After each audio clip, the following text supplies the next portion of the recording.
Romeine 2 verse 17 tot 29. Paulus praat hier juis oor die wet en veral oor die besnydenis. Wat maak 'n Jood dat hy 'n Jood is? Is dit die uiterlike voorkoms daarvan? En dieselfde vraag kan ons onsself vra vandag. Wat maak 'n Christen 'n Christen? Is dit die feit dat ek 'n lidmaatskap het by 'n gemeente? Dat ek elke Sondag kerk toe gaan? Wat maak ons in verhouding met God? Is ons godsdienstig Christen of is ons verhouding Christen? Ek dink vers 29 help ons. Nee, hy is 'n Jood wat dit innerlik is.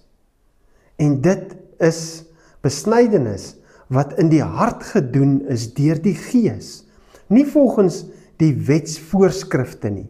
So iemand ontvang lof, nie van mense nie, maar van God. Hy sê dit gaan oor die hart. Het ek 'n verhouding met God, of is dit maar net uiterlike vertoon? Sê ek is iets, of leef ek dit wat ek sê ek is? En ek wonder baie daaroor, oor die kerk. Is ons Christene net om verbind te wees aan iets? Is ons 'n sosiale klap, wat een keer 'n week by mekaar kom om lekker te kan saam koffie drink?